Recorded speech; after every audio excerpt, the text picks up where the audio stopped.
प्रिय विद्यार्थियों, इस चैनल में आप सबका स्वागत है। 7 टेस्ट हम लोग ले चुके, 8वां टेस्ट आज शुरू होगा। 7 टेस्ट को क्रम से अपना देखते रहेंगे। सब में क्वेश्चन कंसेप्चुअल है जो कि परीक्षा के लिए बहुत उपयोगी होगा। सिपाही, दरोगा, ग्रुप डी, एनटीपीसी ना, हर एक परीक्षा के लिए ये उपयोगी है। सभी विद्यार्थियों को फ़ायदा होगा, जो परीक्षार्थी हैं उनके लिए भी, और जो परीक्षा देंगे, जो तैयारी में लगे हैं उनके लिए भी फ़ायदा करेगा। बहुत से टीचर ऐसा कहते हैं कि चैनल चलाने के लिए आपको शेरो शायरी करना पड़ेगा, ये कॉमेडी करना पड़ेगा। हम कहें कि नहीं, 30% विद्यार्थी ऐसे हैं जो पढ़ाई खोजते हैं, और मेरा 30% से ही मिलियन में व्यू चला जाएगा। अभी नया चैनल है, इसलिए आज भी पढ़ने वाले विद्यार्थियों की कमी नहीं है। पढ़ने वाले विद्यार्थी लाइक करेंगे, शेयर करेंगे, कमेंट्स लिखेंगे। इस चलते मैं धैर्य से काम करूंगा और शेरो शायरी में विद्यार्थी के समय को नष्ट नहीं करूंगा। मैं चाहता हूं कि हर एक विद्यार्थी का रिजल्ट आए ना, अपने भविष्य को सुधार सकें। तो इसके लिए हम लोग को मेहनत करना होगा, और मेहनत में हम आगे रहेंगे, मेहनत से कभी पीछे नहीं जाएंगे। पेड वीडियो अभी नहीं बना पाएंगे। अब जितना मटेरियल होगा परीक्षा के लिए हम इसी चैनल के माध्यम से आपको देते रहेंगे। इस चलते क्रम से वीडियो देखते रहेंगे।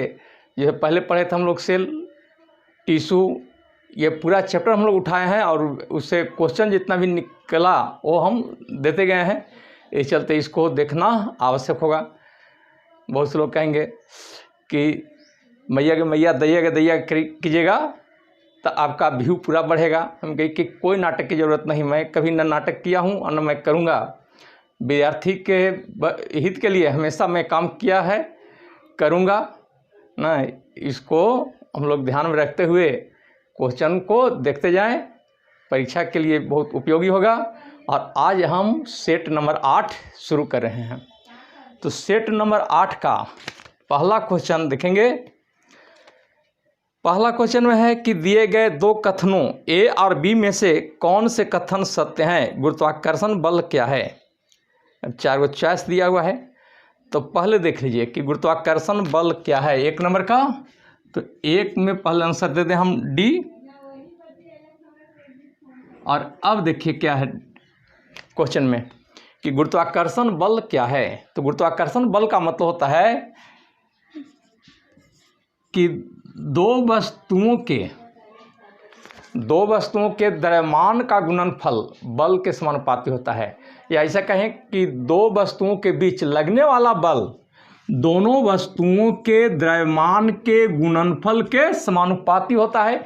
यानी मास जितना बढ़ेगा, इनके बीच गुरुत्वाकर्षण बल का भी मान बढ़ेगा। F क्या है? गुरुत्वाकर्षण बल, और m1 m2 द्रव्यमान है। और दूसरा ये देखेंगे कि 2 वस्तुओं के बीच लगने वाला बल इनके बीच के दूरी के वर्ग के व्युत्क्रमानुपाती होता है। तो 1/r²। यहाँ से यहाँ की दूरी मानते हैं r है, यहाँ से यहाँ की दूरी r। तो दूरी जितना बढ़ाएंगे बल का मान घटते जाएगा। तो दूरी घटाएंगे तो बल घटेगा, दूरी घटाएंगे तो बल बढ़ेगा, और मात्रा बढ़ाएंगे तो बल बढ़ेगा। तो इसलिए F प्रोपोर्शनल m1 m2 और F प्रोपोर्शनल 1/r²। तो ये दूसरा समीकरण। और ये दोनों को जब हम मिलाएंगे इक्वेशन 1 2 से, तो F प्रोपोर्शनल हो जाएगा m1 m2/r²। समानुपाती का चिन्ह हटाते हैं तो वो कांस्टेंट देते हैं, तो ये हो जाएगा या F बराबर G m1 m2/r²। और अब देखते हैं इसका आंसर कौन सा, कि 2 वस्तुओं के द्रव्यमान के गुणनफल का सीधा समानुपाती है। सही है। और दूसरा है कि 2 वस्तुओं के बीच की दूरी के वर्ग के अनुपातिक नहीं बल्कि व्युत्क्रमानुपाती है। तो बी गलत है, ए सही है। तो आंसर कौन हो जाएगा? डी। केवल ए सत्य है जबकि बी असत्य है। तो ये हम देख रहे थे क्वेश्चन नंबर 1। अब क्वेश्चन 2 देखेंगे, दूसरा नंबर क्वेश्चन नंबर 2। दूसरा में है कि मेंडलीफ ने जब कार्य को शुरू किया था मैंने वर्गीकरण जो तत्वों का किया था, तो उसने कितने तत्वों को जाना था? तो आंसर हो जाएगा बी, यानी 63। यानी मेंडलीव के समय तत्वों की संख्या 63 था। 63 तत्वों का खोज हो चुका था। और मेंडलीव ने आवर्त सारणी परमाणु भार के बढ़ते क्रम में बनाया। तो कहेंगे कि मेंडलीव के अनुसार क्या कि तत्वों के भौतिक और रासायनिक गुण इनके परमाणु भार के आवर्त फलन होते हैं। अर्थात तत्वों को परमाणु भार के क्रम में आवर्त सारणी में सजाएं तो एक निश्चित क्रम के बाद जब बार बार तत्व को दोहराएंगे तो उनका गुण आपस में समान होते जाएगा, समान मिलते जाएगा। तो ये मेंडलीव का। और मोसले का था कि तत्वों के भौतिक और रासायनिक गुण इनके परमाणु संख्या के आवर्त फलन होते हैं। अर्थात परमाणु संख्या के बढ़ते क्रम में तत्व को आवर्त सारणी में सजाएं तो एक वर्ग में जितने भी तत्व होंगे उनका गुण समान होगा ना। तो ये हो गया मोसले का नियम। तो आंसर इसका बी, यानी 63 है। उस समय 63 तत्व की जानकारी थी। अब टोटल तत्व हैं 118, जिसका खोज हो चुका 118 तत्व हैं। तो अब 3 नंबर क्वेश्चन देखेंगे। तीसरा नंबर क्वेश्चन क्या है? क्वेश्चन नंबर 3 में है कि निम्नलिखित में से कौन सी नलिका है जो दिल से निकलती है और शरीर के विभिन्न अंगों में रक्त संचारित करती है? दिल का क्या है? हार्ट से, हृदय से। तो इसका आंसर हो जाएगा बी, यानी धमनी। धमनी को कहते हैं आर्टरी। तो मान ली कि ये हार्ट है, हार्ट में 4 चैम्बर होता है, तो इसको कहते हैं बायां निलय, लेफ्ट वेंट्रिकल, बायां निलय वेंट्रिकल। आई हो गया लेफ्ट ऑरिकल, आई राइट ऑरिकल,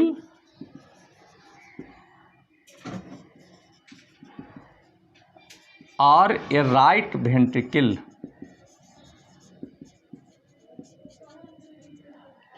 तो लेफ्ट वेंट्रिकल से एक एरोटा निकलता है, इस तरह से लेफ्ट वेंट्रिकल से। एरोटा माने महाधमनी। महाधमनी कई भाग में बढ़ जाता है, जिसको कहते हैं धमनी। ये कहलाएगा एरोटा, माने महाधमनी। कहाँ से निकला? लेफ्ट वेंट्रिकल से। ये हार्ट है, तो हार्ट के लेफ्ट वेंट्रिकल माने कि बायां निलय से महाधमनी निकलती है, जिसका नाम है एरोटा। और आगे चल करके बढ़ जाता है किसमें? धमनी में। अर्थात धमनी कहाँ से निकला? तो हार्ट से। और शुद्ध रक्त को शरीर के विभिन्न भाग में पहुंचाएगा, और वेन अशुद्ध रक्त को पुनः हृदय में लाएगा। तो इसका आंसर कौन सा दें? बी, यानी धमनी। इसको इंग्लिश में कहते हैं आर्टरी। धमनी को इंग्लिश में आर्टरी। 3 नंबर क्वेश्चन हुआ। चौथा नंबर क्वेश्चन देखेंगे। 4 नंबर क्वेश्चन देखें कि निम्नलिखित कथनों को पढ़ें और असत्य को चुनें। इसमें असत्य चुनना है। पहला कि यदि पृथ्वी के सार्वत्रिक गुरुत्वाकर्षण स्थिरांक का मान g हो और चंद्रमा पर सार्वत्रिक गुरुत्वाकर्षण नियतांक का मान gm हो, तब g बराबर gm। ये सही है। देखिए, सार्वत्रिक गुरुत्वाकर्षण नियतांक के बारे में बतलाए थे कैवेंडिश। इसका माप कैवेंडिश ने निकाला था। तो सार्वत्रिक गुरुत्वाकर्षण नियतांक हर एक जगह बराबर होता है। कोई भी ग्रह हो, उपग्रह हो, सभी जगह सार्वत्रिक गुरुत्वाकर्षण नियतांक का मान फिक्स रहता है। जी, बड़ा जी से इसको लिखते हैं, तो जी बराबर होता है 6.67 10 के पावर 11 न्यूटन मीटर स्क्वायर पर केजी स्क्वायर।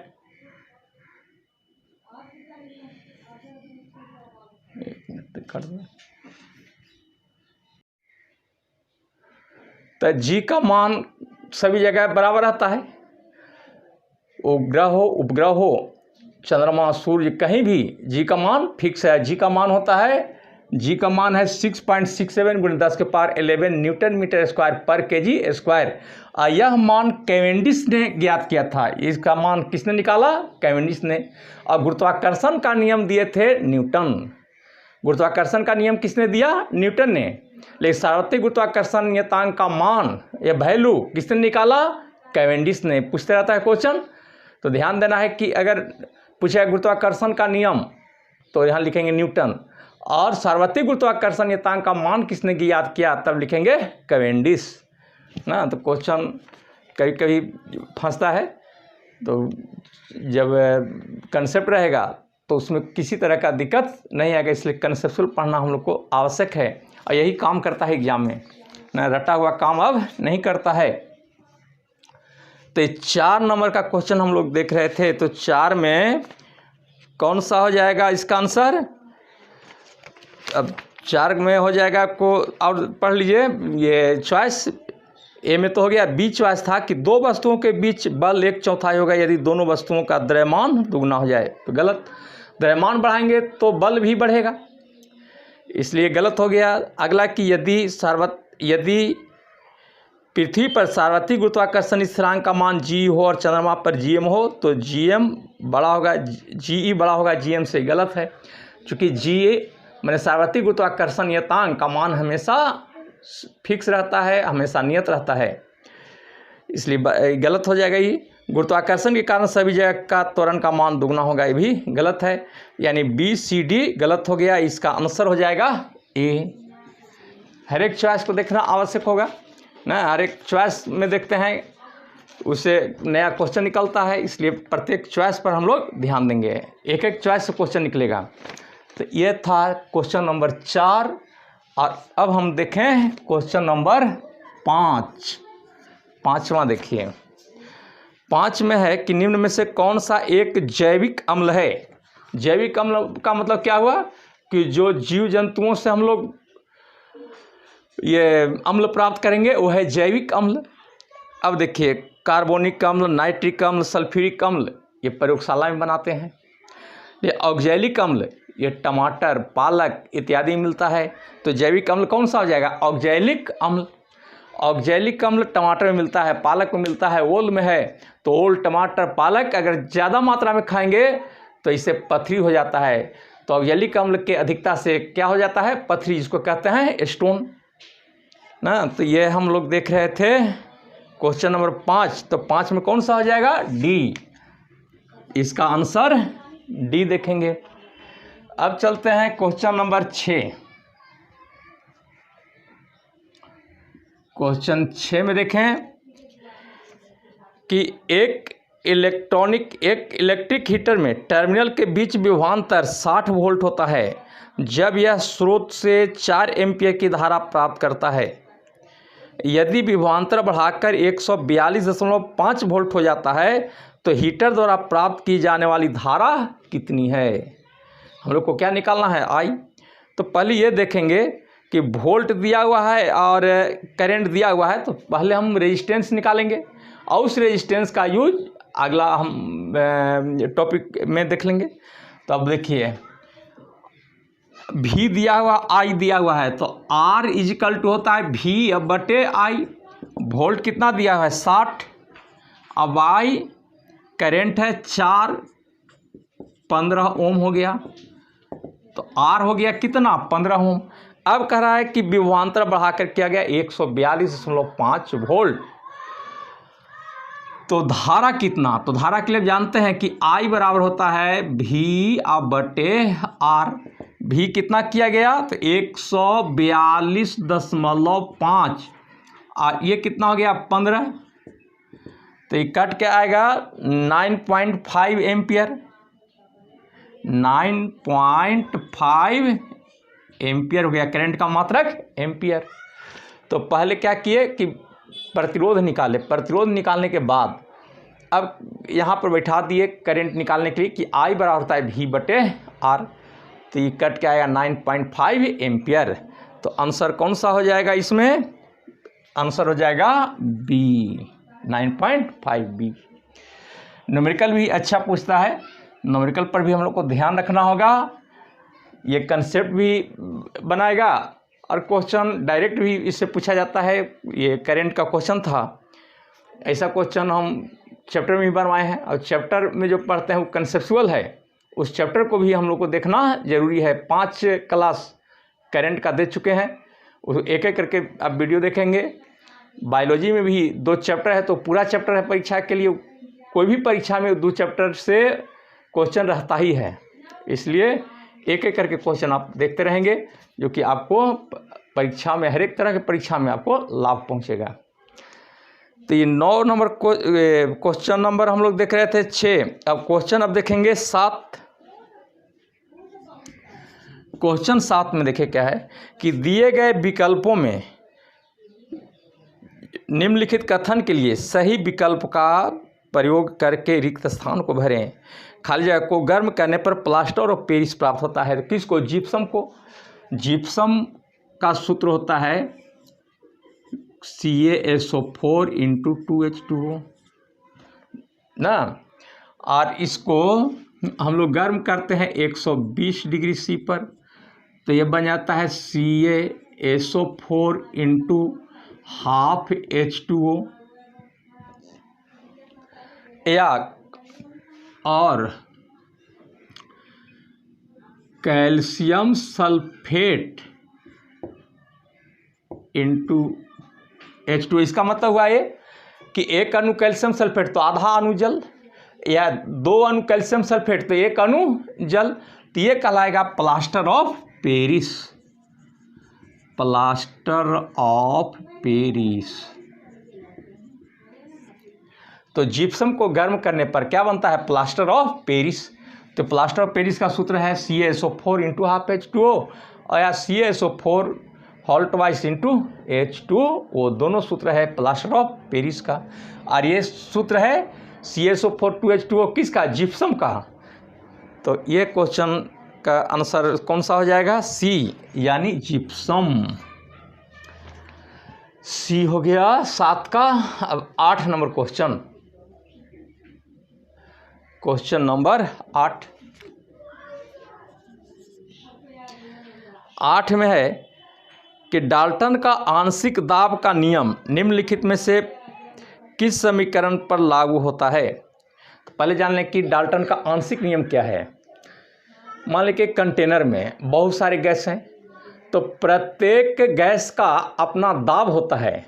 तो जो इंडिविजुअल प्रेशर हुआ, अपना जो दाब हुआ, उसी को कहते हैं आंशिक दाब या पार्शियल प्रेशर। एक कंटेनर में बहुत सारे गैस हैं, प्रत्येक गैस का अपना अपना दाब होगा। मान लें कि ऑक्सीजन है, हाइड्रोजन है, बहुत सारा गैस है, तो प्रत्येक का अपना अपना प्रेशर है। तो जो अपना उसका प्रेशर है वही कहलाएगा पार्शियल प्रेशर।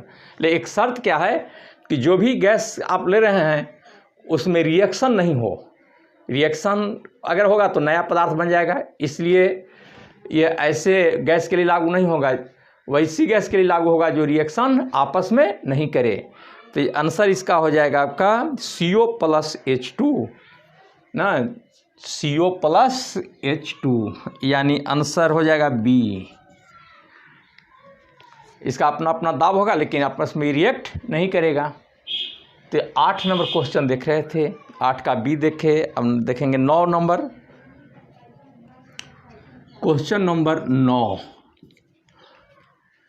क्वेश्चन 9 में है कि निम्नलिखित में से कौन सी कशेरुकी की एक विशेषता नहीं है? कशेरुकी कहते हैं जिसमें रीढ़ की हड्डी हो। तो कह रहे हैं कि कशेरुकी के लिए कौन सा विशेषता नहीं है।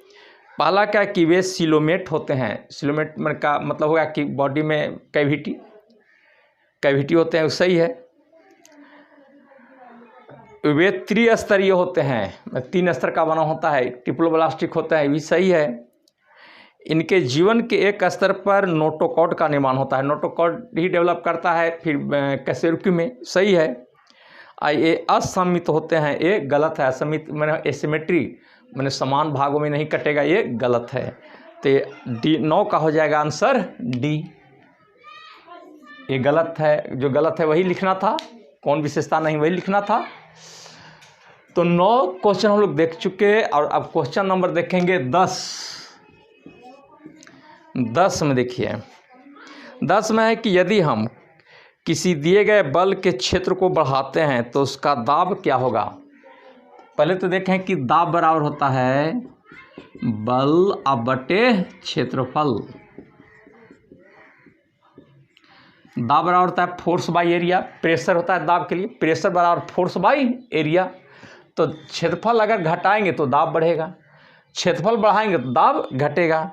तो यहाँ क्या किया है कि क्षेत्रफल को बढ़ाते हैं, मैंने एरिया बढ़ेगा तो दाब घटेगा। तो आंसर कौन सा हो जाएगा? सी। अब देखिए इसी में अप्लाइड क्वेश्चन रहता है कि कोई व्यक्ति अगर दलदल में फंस रहा है तो उसे क्या करना चाहिए। तो उस व्यक्ति को क्या करना चाहिए? लेट जाना चाहिए। लेटने से क्या होगा कि संपर्क एरिया बढ़ेगा, कॉन्टैक्ट एरिया बढ़ेगा, संपर्क क्षेत्रफल बढ़ेगा, और एरिया बढ़ेगा तो दाब घटेगा, अतः वो धंसेगा कीचड़ में नहीं। इसलिए आंसर कौन सा हम लोग लिखें? सी, यानी 10 का सी। अब 11 number question, question number 11। Question 11 में है कि जलीय अणुओं द्वारा प्रतिकर्षित होने वाले समूह को क्या कहते हैं। कहें कि जल के द्वारा जो प्रतिकर्षित होगा उसको हम लोग क्या कहेंगे, और जल द्वारा आकर्षित होगा उसे हम लोग क्या कहेंगे। तो प्रतिकर्षण जो होगा तो उसको कहेंगे हाइड्रोफोबिक। फोबिक का मतलब दूर, हाइड्रोफिलिक, फिलिक में होता है लगाव। तो जल के द्वारा जब आकर्षण होगा तो उसको कहें हाइड्रोफिलिक। हाइड्रो मने जल, फिलिक मने लगाव, और जल से जो दूर जाएगा वो लिखेंगे हाइड्रोफोबिक। तो ये रहा 11 नंबर क्वेश्चन का कौन सा आंसर हो जाएगा? सी, हाइड्रोफोबिक। फोबिक मने कि दूर जाएगा, अब फिलिक में निकट आएगा, ध्यान में रखना है। तो 11 का आंसर हो जाएगा सी। अब देखेंगे 12 नंबर क्वेश्चन, क्वेश्चन नंबर 12।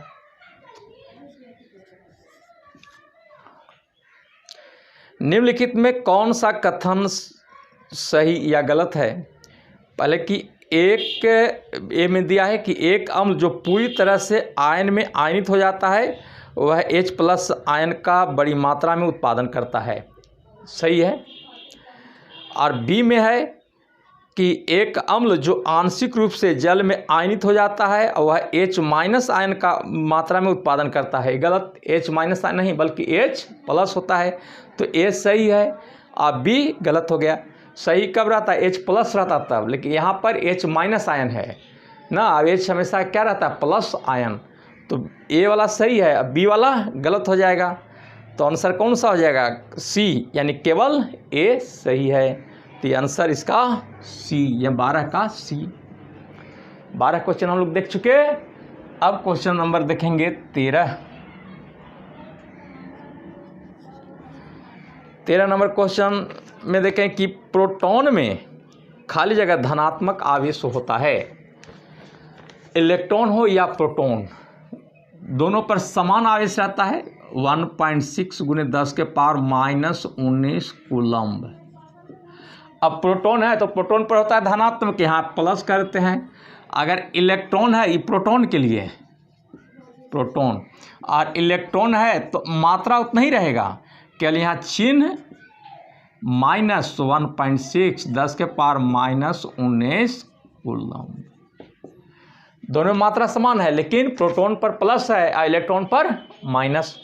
तो आंसर कौन सा हो जाएगा? ए, 1.6 × 10⁻⁻19 कूलम्ब फिक्स है इसका आवेश। तो आंसर कौन सा हो गया? ए, 13 नंबर का ए। अब देखते हैं 14 नंबर क्वेश्चन, क्वेश्चन नंबर 14 है। 14 नंबर क्वेश्चन में होगा, क्वेश्चन 14 में है कि निम्न में से कौन समान त्वरण गति का समीकरण नहीं है। तो देखिए V = U + AT, S = UT + ½ AT², V² - U² = 2AS। ये समान त्वरित गति के लिए समीकरण है, लेकिन V - U = A + T, ये किसी तरह का कोई समीकरण नहीं है। तो ये आंसर इसका हो जाएगा ए। ए को छोड़कर बाकी तीनों एक समान त्वरित गति के लिए समीकरण है, तो तीनों सही है, लेकिन ए गलत है। V - U = AT, ये गलत। तो 14 का कौन सा आंसर है? ए। और अब 15 नंबर क्वेश्चन, क्वेश्चन नंबर 15। 15 में क्वेश्चन क्या है कि निम्नलिखित का मिलान करें। ये मिलान करना है। पहला लिखा है त्वचा, तो त्वचा जो बना रहता है वो एपिथेलियल टिश्यू का बना होता है। एपिथेलियम टिश्यू याद होगा, टिश्यू हम चैप्टर पढ़े थे। टिश्यू से किसी न किसी रूप में क्वेश्चन रहता है, वो प्लांट में रहे चाहे एनिमल में रहे, इसलिए चैप्टर को पढ़ना जरूरी है। चैप्टर हम डिटेल में दिए हैं, उस चैप्टर का क्वेश्चन भी दिए हैं, उसको एक बार अवश्य देखेंगे ताकि आपका कंसेप्ट बन जाए और क्वेश्चन कहीं से छूटे नहीं। तो त्वचा, तो ये एपिथेलियल टिश्यू, एपिथेलियल में भी बतलाए थे, एक squamous epithelial tissue, columnar epithelial tissue, chelated epithelial tissue, cuboidal epithelial tissue, सब के बारे में बताए थे कि कहाँ पाया जाता है, क्या फंक्शन है। तो त्वचा जो बनता है वो बना होता है स्क्वामस एपिथेलियल टिश्यू का ना, ऊपर से स्ट्रेटिफाइड रहता है, मैंने स्तरित रहता है, त्वचा का बाहरी भाग बनाता है। तो ये हो गया त्वचा किसका हो गया, स्ट्रेटिफाइड एपिथेलियल टिश्यू, यानी एक का हो गया बी, सही है। और दूसरा है उपास्थि, उपास्थि को कहते हैं कार्टिलेज। तो ये स्केलेटल टिश्यू का ही टाइप हुआ। स्केलेटल टिश्यू तो दो तरह का दिखाए थे, बोन जो अस्थि कहते हैं और कार्टिलेज यानी उपास्थि। तो अस्थि क्या करता है, शरीर का ढांचा बनाता है, उनके अंदर से सपोर्ट करता है ना। और उपास्थि हड्डी के ज्वाइंट पर पाया जाता है, जो हड्डी को चिकना बनाता है।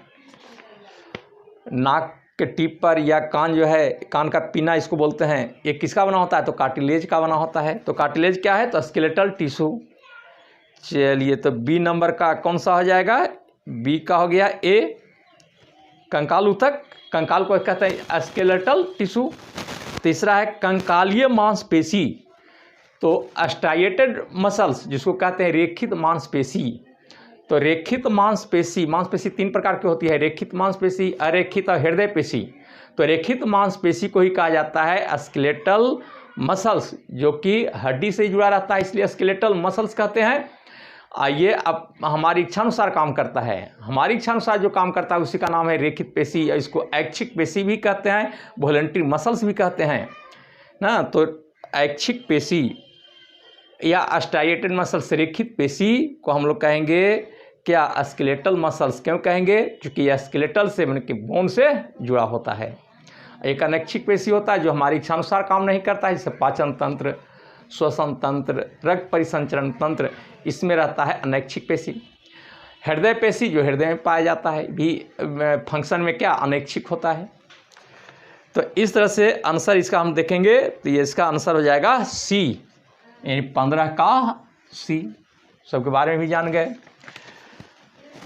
अब है 15 का सी, देखिए 16 नंबर क्वेश्चन, क्वेश्चन नंबर 16 में क्या है कि आधुनिक आवर्त सारणी में बाईं ओर उपस्थित एकमात्र अधातु कौन सी है। अब देखिए, आवर्त सारणी में बाईं ओर होता है धातु, दाहिनी ओर अधातु। तो बाईं ओर धातु का क्रम है, उसमें एक हाइड्रोजन भी है जो बाईं ओर है ग्रुप 1 में। तो एक अधातु एक्सेप्शन है बाईं ओर, वो है कौन, हाइड्रोजन। हाइड्रोजन को छोड़ करके बाईं ओर सब क्या होता है, धातु। तो आंसर हो जाएगा क्या, ए, यानी हाइड्रोजन। हाइड्रोजन को फिक्स नहीं किया गया था, हाइड्रोजन कभी पहला ग्रुप में और 7वां ग्रुप में भी पाया जाता था, लेकिन इसको फिक्स कर दिया गया ए ग्रुप में, न पहला फर्स्ट ग्रुप में। इसलिए इसको आवारा तत्व, हाइड्रोजन को आवारा तत्व कहा जाता है। आवारा का मतलब क्या हुआ कि इसका कोई निश्चित स्थान नहीं, कभी आज यहाँ रहेगा कभी वहाँ, इसलिए इसको कहा गया आवारा तत्व। पूछता है कभी कि निम्नलिखित में किसे आवारा तत्व कहते हैं, तो हाइड्रोजन को। ले अब हाइड्रोजन को फिक्स कर दिया गया कहाँ, फर्स्ट ए ग्रुप में ना, धातु के साथ। अब क्यों रखा गया, क्यों का ये आंसर जानेंगे जब आवर्त सारणी हम लोग पढ़ेंगे, पीरियोडिक टेबल पढ़ेंगे। तो केमिस्ट्री में हम आगे एसिड बेस साल्ट क्वेश्चन उससे खूब पूछता है, और उसके बाद हम पीरियोडिक टेबल ही दिखाएंगे, उसके बाद फिर नया चैप्टर दिखाएंगे। चैप्टर हम लोग परीक्षा तक करते रहेंगे, लेकिन कंसेप्ट देखना जरूरी होगा। कंसेप्ट देखें भी और साथ साथ लाइक करें, कमेंट करें और शेयर भी करेंगे, सब्सक्राइब करेंगे, तो इससे हमको मनोबल और बढ़ेगा और मैं अच्छा क्वेश्चन लेकर के आपके पास मैं आऊँगा।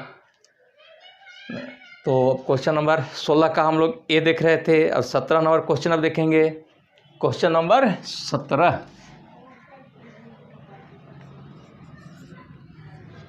क्वेश्चन नंबर 17 में है कि 9 ओम प्रतिरोध वाली तार को दुगना कर दिया जाता है। यहाँ दो कंडीशन होता है, खींच करके और तार को जोड़ करके, लेकिन जनरली रहता है खींच करके, मैं तो ऐसा दिया ना है। लेकिन 9 ओम प्रतिरोध वाली तार को दुगना कर दिया जाता है, तो तार के नए प्रतिरोध की गणना करें।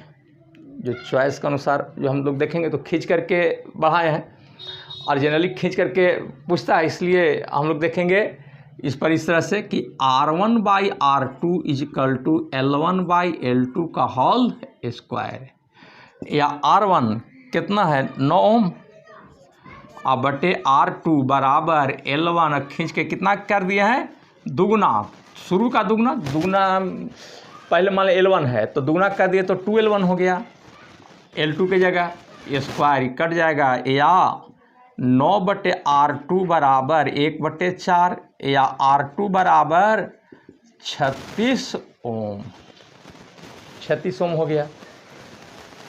और यही रहता कि एक तार पर दूसरा तार जोड़ करके, तो यहाँ स्क्वायर हट जाता है, R1/R2 इक्वल टू L1/L2।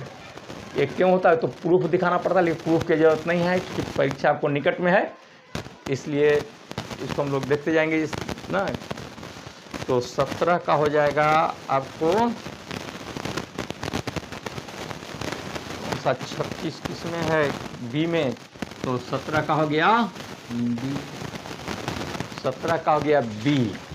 और अब चलते हैं क्वेश्चन नंबर 18।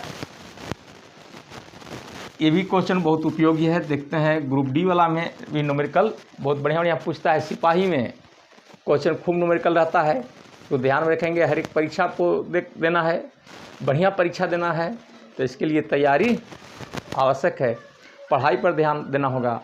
शेरो शायरी या कॉमेडी से कोई फ़ायदा हम लोग को नहीं है ना। जो भी टाइम हम पढ़ाई पर लगाएंगे रिजल्ट अच्छा हो जाएगा ना, उसके बाद भविष्य सुधर गया। तो अब हम लोग देखते हैं क्वेश्चन नंबर 18।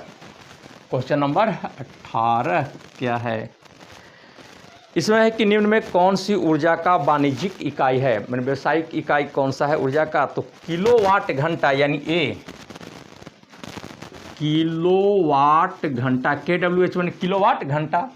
किलोवाट घंटा को ऊर्जा का व्यवसायिक मात्रक कहते हैं, ऊर्जा का व्यवसायिक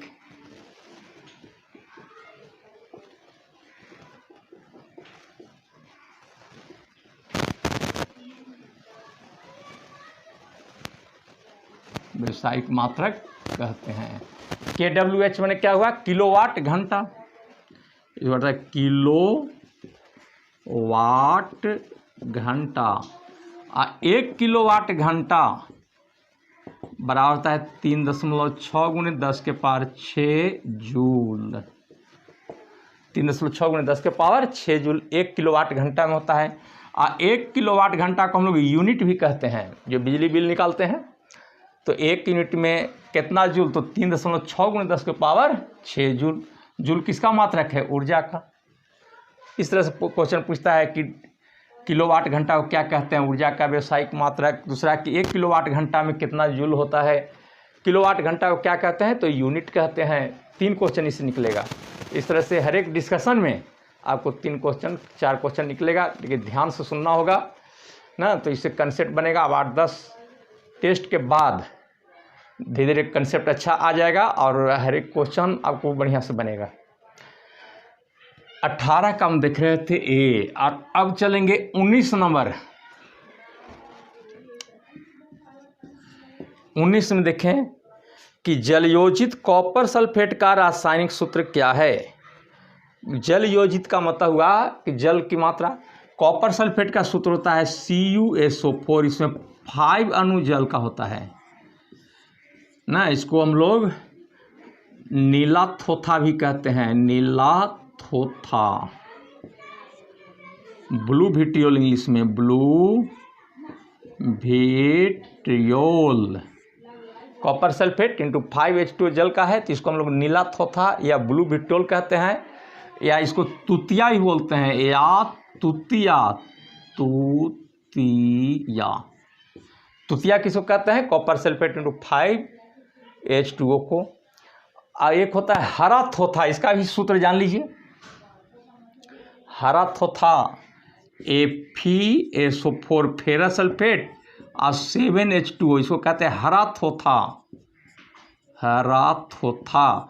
या हरा कशिश, हरा कशिश, ग्रीन विट्रियोल इंग्लिश में, ग्रीन विट्रियोल, हरा थोथा हो गया। एक होता है उजला थोथा, तो इसको कहते हैं ZnSO4 zinc sulphate into 7H2O, इसको कहेंगे उजला थोथा, उजला थोथा मतलब व्हाइट विट्रियोल, व्हाइट विट्रियोल। अब देखिए इससे क्वेश्चन पूछता रहता है, हरा थोथा क्या है, उजला थोथा क्या है ना, नीला थोथा क्या है। तो सबका हम लोग सूत्र भी जान गए। तो 19 नंबर का कौन सा हो जाएगा इसका चॉइस? तो 19 का हो जाएगा डी, CuSO4 और 5H2O। उधर 5 इधर सब में 7 देख रहे थे। तो 19 नंबर का क्वेश्चन हो गया। और क्वेश्चन नंबर हम चलेंगे 20 में क्वेश्चन क्या है कि प्रोस्टेट ग्रंथि से होने वाला स्राव में प्रवेश करता है। प्रोस्टेट ग्लैंड होता है और वो रिप्रोडक्टिव पार्ट के पास रहता है, उससे एक उजला पदार्थ स्रावित होता है जो मूत्र मार्ग के द्वारा बाहर आता है। तो ये हो जाएगा आंसर डी, यानी 20 का डी हो गया। प्रोस्टेट ग्लैंड से क्षारीय पदार्थ स्रावित होता है। तो ये 20 का। अब चलते हैं 21 का। 21 में है कि आधुनिक आवर्त सारणी में खाली है कितने उपधातु हैं? तो आधुनिक आवर्त सारणी में 7 उपधातुएं हैं न, 7 का नाम हम दिखाएंगे आगे जब क्लास चलेगा, उसमें सबका ये दिखाएंगे कि मान लो बोरॉन है तो बोरॉन कैमा वर्ग का है, silicon, germanium, arsenic, tellurium, polonium, ये हैं उपधातु जो कि आवर्त सारणी में हम स्थान सबका दिखाएंगे ना, उसमें आपका क्लियर हो जाएगा। तो ये हो जाएगा सी, 21 का सी। और 22 नंबर क्वेश्चन देखेंगे। 22 में है कि हवा में ध्वनि तरंगे होती है क्या? अनुदैर्ध्य तरंग यानी ए। देखिए ध्वनि एक प्रकार का तरंग है जिसके गमन के लिए माध्यम की आवश्यकता होती है। तो ध्वनि किस तरह का तरंग है? तो ये अनुदैर्ध्य तरंग है। अनुदैर्ध्य को कहते हैं लॉन्गिट्यूडिनल वेव। तो ये याद रखेंगे इसे कि आधा ध ध्वनि में है, अनुदैर्ध्य में भी आधा ध, तो ध्वनि क्या हो गया? अनुदैर्ध्य तरंग हुआ। जैसे प्रकाश तरंग, तो प्र, अनुप्रस्थ में भी प्र, अनुप्रस्थ को कहते हैं ट्रांसवर्स वेव। तो प्रकाश क्या है? तो अनुप्रस्थ तरंग है, ध्वनि अनुदैर्ध्य तरंग है ना। तो इस तरह से याद करने का तरीका भी होगा, जो हद तक हम दिखाते रहेंगे, याद करने का तरीका बतलाएंगे, कंसेप्ट जरूरी है। तो ये साउंड से क्वेश्चन था। साउंड से भी 1-2 क्वेश्चन बहुत उपयोगी है जो चैप्टर में भी दिखाएंगे, या टेस्ट आएगा तो हम और डिटेल करवा देंगे। अगला है कि निम्न में से किस तत्व का इलेक्ट्रॉनिक विन्यास 283 है? क्या नंबर क्वेश्चन हुआ? 23 में है कि इलेक्ट्रॉनिक विन्यास 283 को जोड़ें, 8 2 10 और 3 13, परमाणु संख्या 13 किसका आता है? तो एल्युमिनियम का परमाणु संख्या 13। तो आंसर कौन सा हो जाएगा? ए, 23 का ए। और अब चलते हैं क्वेश्चन नंबर 24। क्वेश्चन 24 में है कि कैल्शियम हाइड्रोक्साइड का सूत्र है। कैल्शियम हाइड्रोक्साइड जिसको बुझा हुआ चूना कहते हैं, CaOH होल ट्वाइस, इसको पढ़ते हैं कैल्शियम हाइड्रोक्साइड।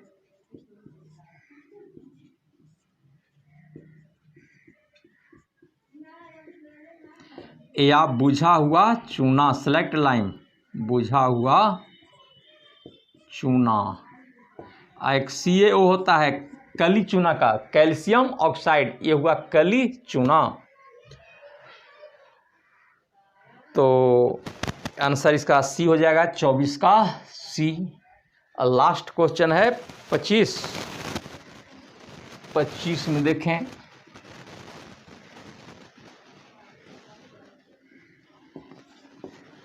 अब लिखा है कि हड्डियों को जोड़ता है, तो हड्डी को हड्डी से जोड़ने वाला का नाम है लिगामेंट, इसी को स्नायु बंधन कहते हैं, लेकिन इंग्लिश में जानेंगे लिगामेंट। और एक होता है टेंडन, जो हड्डी को मसल से जोड़ता है, तो बोन टू मसल्स टेंडन हुआ, और बोन टू बोन जोड़ने वाला को लिगामेंट। तो 25 का आ गया ए। तो इस तरह से 25 क्वेश्चन का भी डिस्कशन देख रहे थे।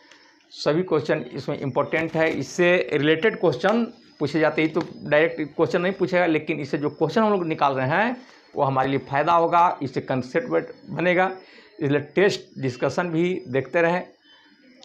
5-6 का भी टेलीग्राम पर क्वेश्चन हम भेज चुके हैं ना, देख लेंगे सभी क्वेश्चन। अभी तक 8 क्वेश्चन, आज 8वां क्वेश्चन चल रहा था, 8 टेस्ट हुआ, 8 टेस्ट को अपना मेंटेन रखेंगे।